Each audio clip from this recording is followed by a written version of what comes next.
술이 들어가면 비밀은 밖으로 나온다. 탈무드에 이런 이야기가 나온다. 노아가 포도나무를 심고 있었다. 이때 악마가 찾아와서 물었다. 지금 뭘 심고 있어? 노아가 친절히 말해 주었다. 포도나무요. 악마가 다시 물었다. 포도나무가 대체 무슨 나무요? 포도는 과일인데 매우 달고 새콤한 맛이 나요. 게다가 그 열매를 발효시키면 기분을 즐겁게 해주는 술이 된답니다. 그렇게 좋은 거라면 나도 좀 거들고 싶소. 악마는 곧 양과 사자, 돼지, 원숭이를 데리고 오더니 그것들을 죽여 그 피로 포도나무에 거름을 했다. 그 결과 노아가 술을 마시면 처음에는 양처럼 순했다가도 좀 더 마시면 사자처럼 사나워지고 돼지처럼 추악해지고 원숭이처럼 소란을 피우게 되었다. 신이 가장 정의로운 인물로 여기던 노아까지도 이 지경이 되었는데 보통 사람이 어떠할지는 뻔한 일이다. 술이란 처음 마시기 시작할 때는 양처럼 온순해지게 하지만 조금 더 마시면 사자처럼 사나워지게 하고 거기서 더 마시게 되면 원숭이처럼 춤추고 노래 부르게 한다. 그래도 멈추지 않고 계속 마시면 토하고 뒹굴며 형편없는 괴물이 되어 돼지처럼 취해진다. 이것이야말로 사탄이 사람에게 준 선물이다. 악마가 인간들을 찾아다니기 바쁠 때는 대신 술을 보낸다. 아침 늦게 일어나고 낮에 술을 마시며 저녁에 쓸데없는 잡담을 하고 있으면 인생을 간단히 헛되이 만들 수 있기 때문이다. 술에 대한 탈무드의 조언이다. 술에 취한 사람이 물건을 팔았다 해도 그 매매 행위는 효력이 발생한다. 술에 취한 사람이 물건을 샀더라도 그 매매 행위는 효력이 발생한다. 그래서 취한 사람이 살인을 저질렀다 해도 그 행위는 마땅히 처벌을 받는다. 한 사람이 당신은 취했어 라고 하거든 조심하라. 두 사람이 그렇게 말하면 마시는 속도를 늦추고 세 사람이 그렇게 말하면 자리에 누워라. 여성이 술을 한 잔 마시는 것은 퍽 좋은 일이다. 두 잔 마시면 그녀는 품위를 떨어뜨린다. 석 잔째에는 부도덕해지고 넉 잔째에는 자멸한다. 알코올은 육체와 정신을 하나로 만든다. 웨이터의 매너가 좋으면 어떤 술이라도 미주가 된다. 브랜디는 고약한 심부름꾼이다. 위장으로 가라고 해도 머리 쪽으로 간다. 위장의 3분의 1은 먹을 것으로 채우고 3분의 1은 마실 것으로 채우고 나머지 3분의 1은 비워두어라. 위장은 두뇌와 달라서 한없이 채울 수가 없기 때문이다.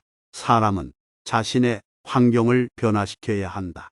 나쁜 환경에 던져진 사람은 그 환경의 영향을 받기가 쉽고 좋은 환경을 접하게 된 사람도 마찬가지다. 왜냐하면 인간에게는 서로 어울리려는 성질이 있으며 적응력이 강하기 때문이다. 그래서 어떤 사람과 깊이 사귈 때는 그 사람의 환경과 지나온 이력을 고려해야 한다. 그 사람은 자신이 자라온 세계나 처해 있는 환경을 척도로서 몸에 지니고 있기 때문이다.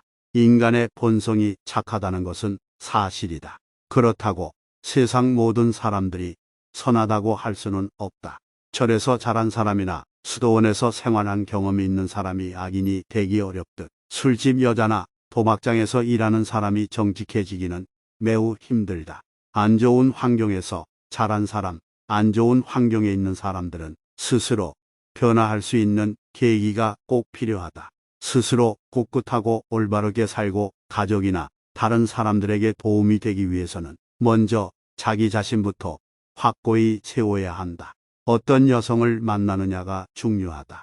착한 두 남녀가 함께 살았는데 어쩔 수 없는 이유로 이혼하게 되었다. 얼마 후 남자와 여자는 각각 재혼했다. 남자는 마음이 악한 여자와 재혼했는데 얼마 후 남자는 아내의 심성을 그대로 닮아버렸다. 그 남자 부부는 마을에서 아주 유명한 악인으로 소문이 났다. 한편 남자의 전부인 역시 악한 남자를 만나게 되었다. 그러나 그녀의 남편은 아내처럼 착한 심성을 가지게 되었다. 남성이란 언제나 여성에 의해 만들어지기 마련이다. 문제의 핵심을 잘 파악하고 어리석게 행동하지 마라. 음식은 냄비 속에서 만들어지지만 사람들은 접시를 칭찬한다. 이 말은 사람들이 몸가를 착각하여 엉뚱한 것을 숭배하고 추종하는 것을 경계하라는 교훈을 담고 있다.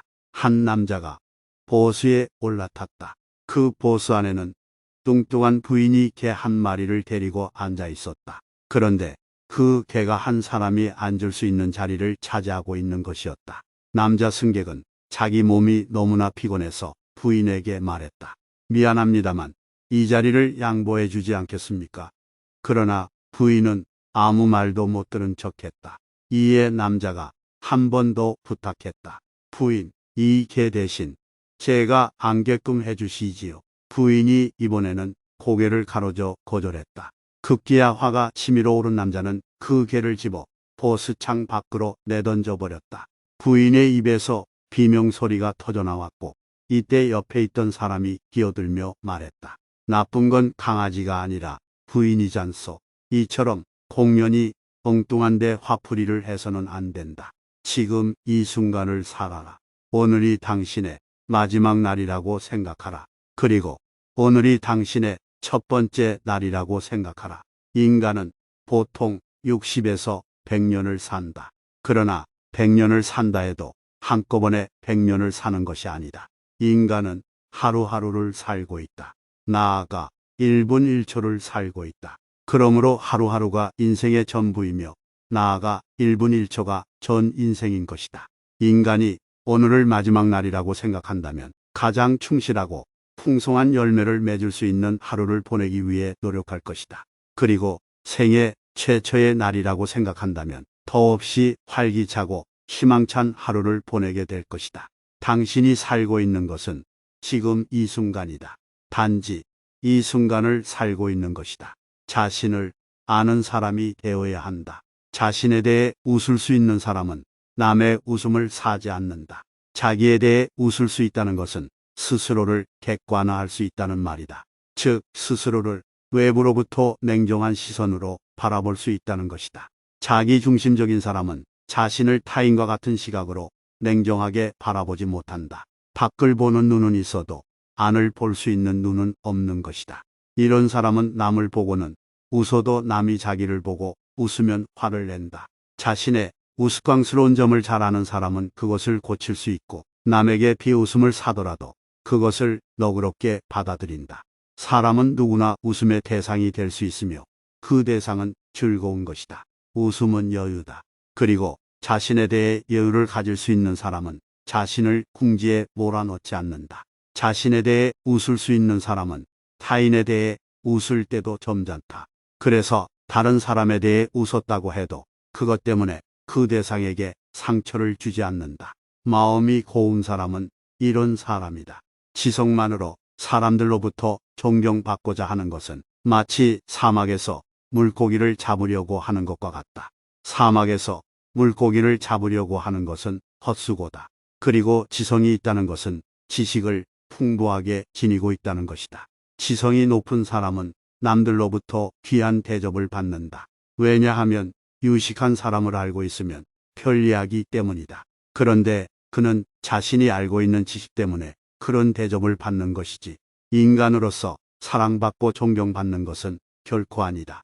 이와 반대로 아름다운 마음을 지닌 사람은 인간으로서 사랑받는다. 언뜻 보면 지성을 가진 사람이 마음씨 고운 사람보다 더 극진히 대접받는 것 같지만 결국은 마음씨 고운 사람이 승리하게 된다. 마음씨 고운 사람이 풍부한 지식까지 가지고 있다면 이보다 더 좋을 수는 없다. 그러한 사람은 사막에서도 사람들이 물고기를 구해줄 것이다.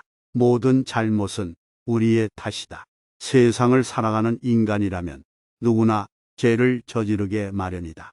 그런데 동양의 도덕관처럼 엄격하고 꽉 짜인 듯한 분위기가 유대인 사회에는 없다. 유대인이 죄를 범했어도 역시 유대인이다.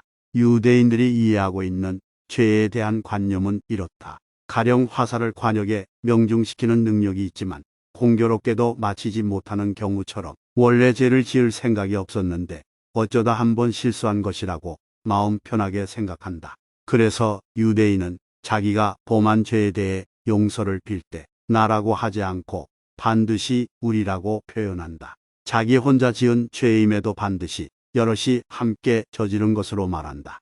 유대인은 모두 한 가족이기 때문에 혼자 죄를 범해도 여러 사람이 함께 죄를 지었다고 생각하는 것이다.